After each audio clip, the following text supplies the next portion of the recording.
Hi, my name is Ben Cornel. We're here at Sundog Trading Post, early morning on a Sunday before opening. I'm a singer-songwriter, musician here in town. Been playing live, been playing with bands, different local acts and everything since I've been here. And yeah, been doing music a long time now. As I started on this solo singer-songwriter path several years ago, it coincided with me moving here and being away from my bandmates and other projects that I had done. And it was also the beginning of COVID, so in many ways I did feel a little bit isolated musically and just societally kind of thing. Coming up here and just having the time to take the foot off the gas a little bit. I was moving from Montreal, big city, lots of hustle and bustle, and I was moving to Yellowknife, and it was also COVID, so lots of things slowed down really fast, and lots of spaces opened up for me just as fast as well. So definitely the environment here, the community here has helped shape what this project has been for me. And I find lots of the lyrical content for me has developed into these snapshots of where we are seasonally and how these cycles kind of come back every year. And I use those as a little measurement of where I am and how I'm doing and where I was this time last year, how many things have changed, you know, and just trying to appreciate the passages of time throughout life and the consistency of, you know, having such a loving place and family and friends that, you know, are still around. When I first started, I was going under the moniker Big Blue, big sky, big water, big blue, you know? So I wrote that EP by Great Slave Lake, and it was very much trying to just connect with the new world around me. And it was done in a very, you know, that was an instrumental EP, and I really do have this deep appreciation for filmmaking and for cinema and for the music that goes with it. And so I tried to kind of make that my little like ode to some kind of score or soundtrack type piece. However, you know, Big Blue was like a search engine nightmare because people would go look up Big Blue and they'd be like Big Blue Ocean or Big Blue Whale, or, you know, no one could ever find my music. And when I started working on the Evergreen EP, I was in the studio with my good friend and producer, Jared Matthews, and we were listening back to what we were capturing there. And for the first time in my career as a musician, I felt like, wow, this is just Ben Cornel. You know, this isn't a name, this isn't a band or anything. It's just like, it feels just like myself. So the Evergreen EP became the debut for the Ben Cornel name. Those were all songs that were written here in Yellowknife, and they developed from the instrumental idea to now having full band and lyrics and song. And so it's been nice to see the development of that part of the craft since moving here.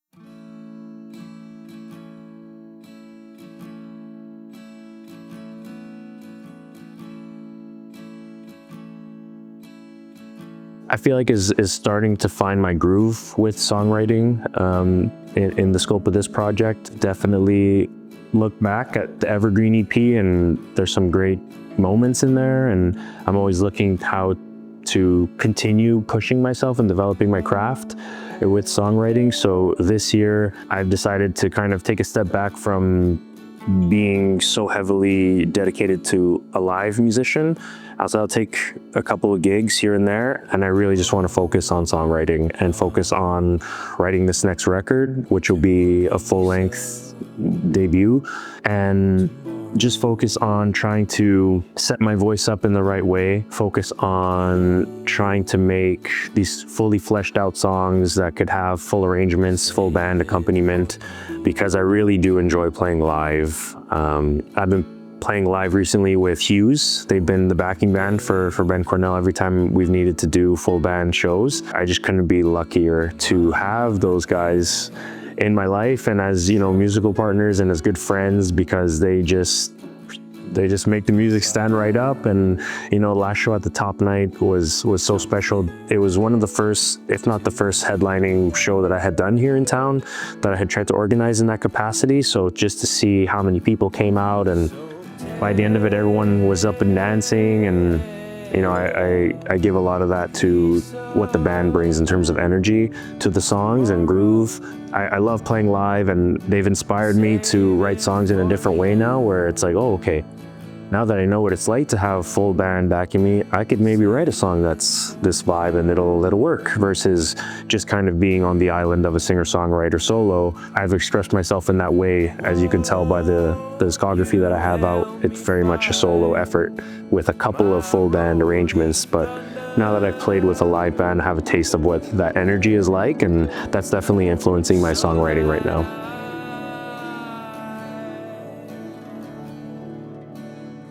Down to the trees,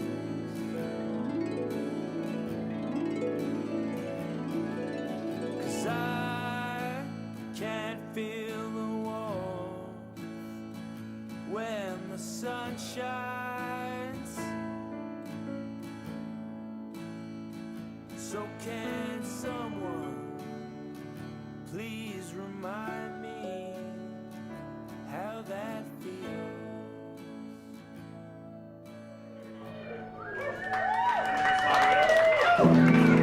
This is a song called North Star. It's the opening track of the Evergreen EP.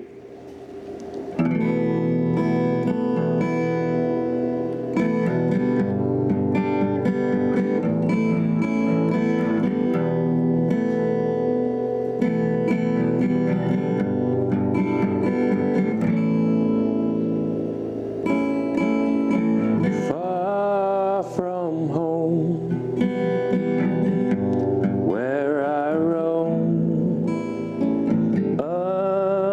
underneath the endless sky,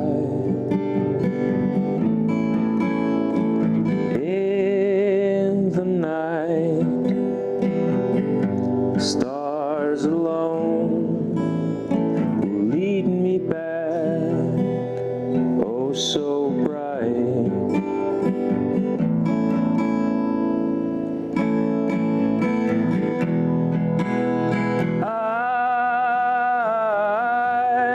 Follow the stars home to you. You, the light in the sky, stays true.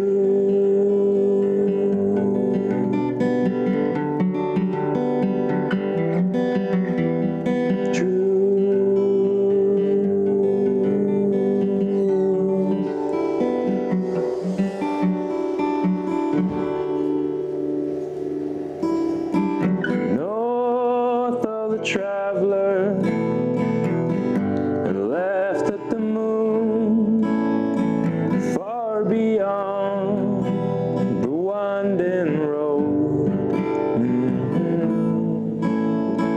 Glowing is my compass back home to you, and I'll follow it true.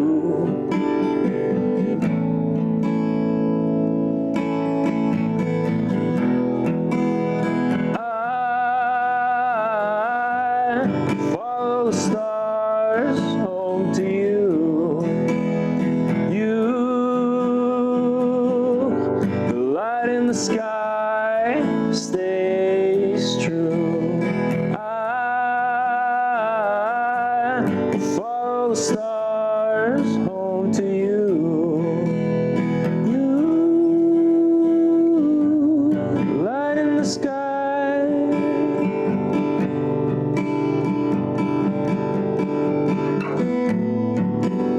Stays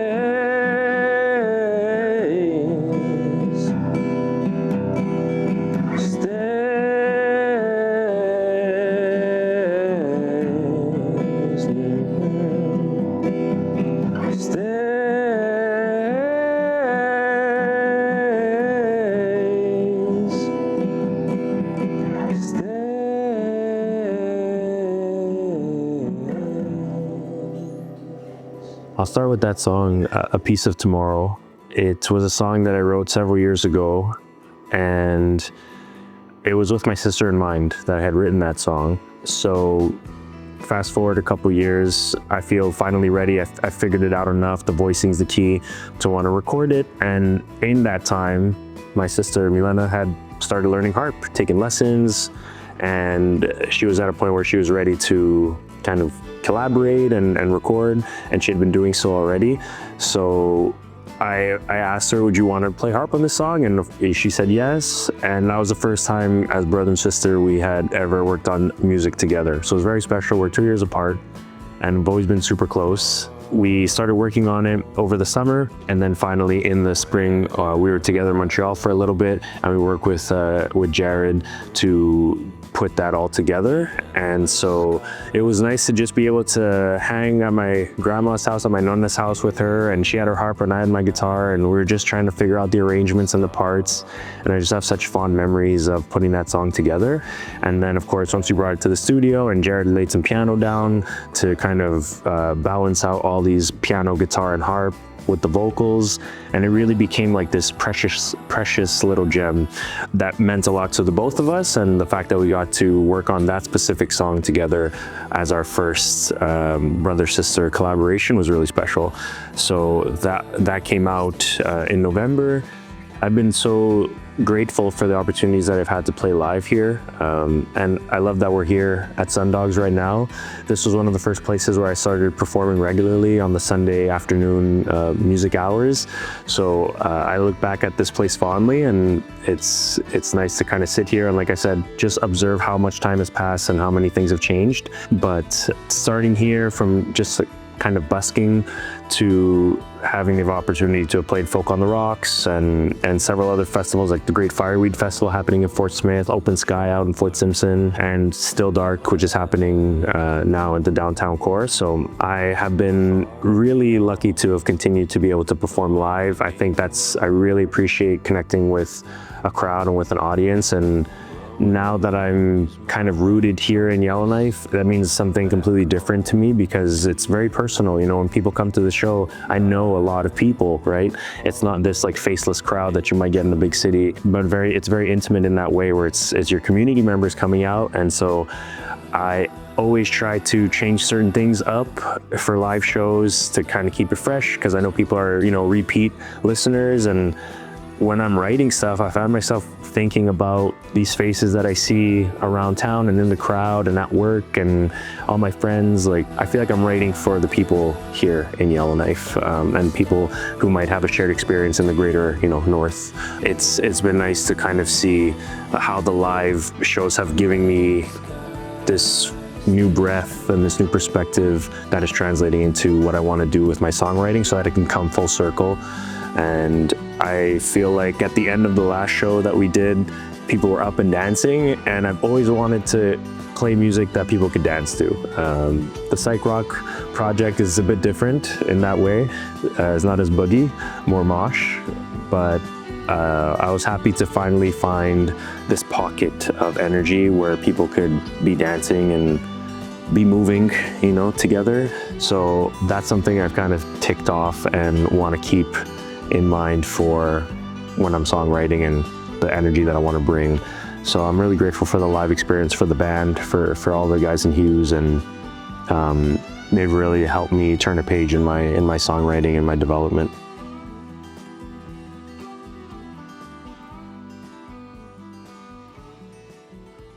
This song is called Piece of Tomorrow.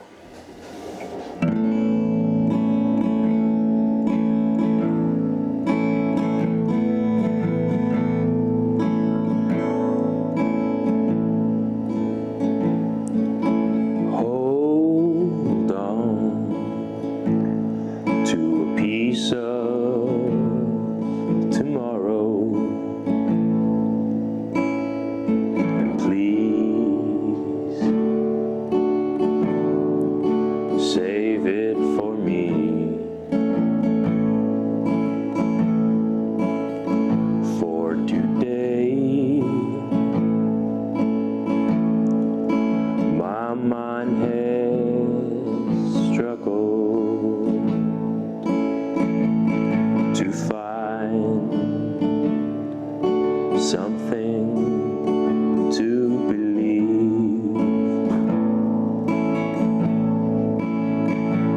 So take a piece of tomorrow and save it for me. Save it for me.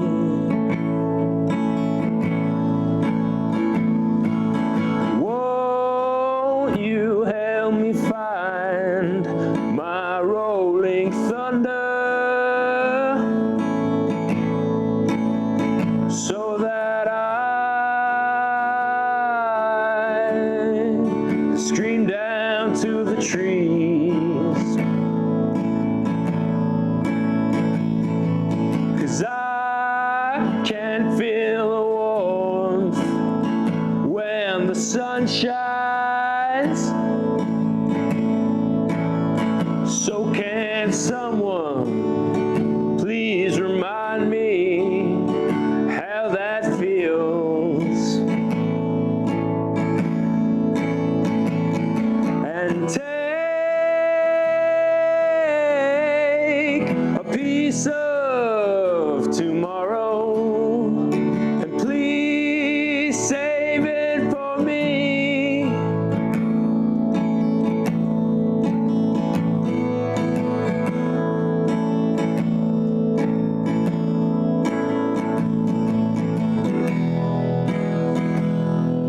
So that when I follow, I'll have somewhere to be,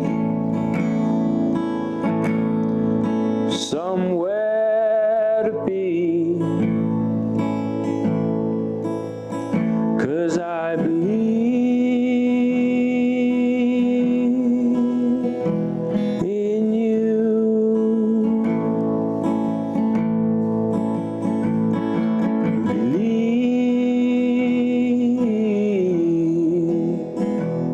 In you.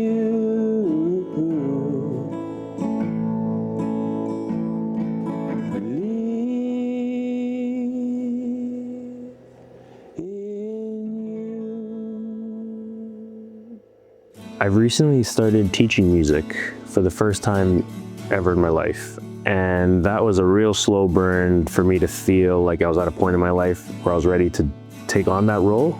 It was always on the peripheries. I've always worked in education, and people were just like, well, you do music and you do education. When are you going to teach music? And I just felt like I wasn't ready. But in the last year, it clicked for me and I felt ready. And so I'm a music teacher now, and I do, one-on-one lessons. I do group sessions and everything. And I have just been reflecting so much on how impactful that has been to my life, my general life in music, and as a musician, as a songwriter. I just feel like every day now, every single day, I have a guitar in my hands and as my job. So I just feel like equipped at any moment to be able to capture a little lick or a little melody or a little inspiration, a little emotion. I feel like fully connected with my craft at all times. And it's super special for me to be in a position to be able to start helping the next generation on their journey with music. And it makes me reflect back. That was maybe around 12 years old when I started learning guitar and being interested in rock and roll. And now I'm on the other end of that, and I'm helping people tune up and learn chords, and we're listening to songs that interest them. And that has been like a big full circle moment for me in the last year that just makes me feel really in tune with everything that I'm doing, both as an artist and as someone that has to hold down a 9-to-5 job. Like, those things have finally come together for me. And I feel like I'm living the dream, teaching music, playing music, writing music, performing music, recording music. I'm really not taking any of that for granted. Things can change year to year, but right now I'm in a position where I'm just trying to soak in all of that, really appreciate it, be grateful for it, and try to put my mind towards writing songs that could, express everything that I'm feeling in a way that is hopefully a little bit sharper and, ready to go. One of the things is the old crutch, I've always music for me has always been guitar first. But lately, and with the songwriting process, I'm trying to find different ways to let my vocals be something that I'm more comfortable leading with. So even a couple times we've done songs where I haven't played guitar at all, let the band play the music and I've sang. That's kind of a space that I feel excited by, and I like the opportunity, the possibilities that it could potentially offer. So I would like to explore my vocals more and really just get them to a point where I fully understand where they're comfortable, what I can do, what I can almost do, and can just train myself a little bit to get to. I just was the person holding a guitar in the band and we needed a singer, and I started singing, but never would have thought I would, be comfortable singing. And 10 years later, I could appreciate how far I've come with my voice, and I'm inspired and excited to like keep that going forward. So definitely vocal oriented for the next little bit. Pretty excited by that.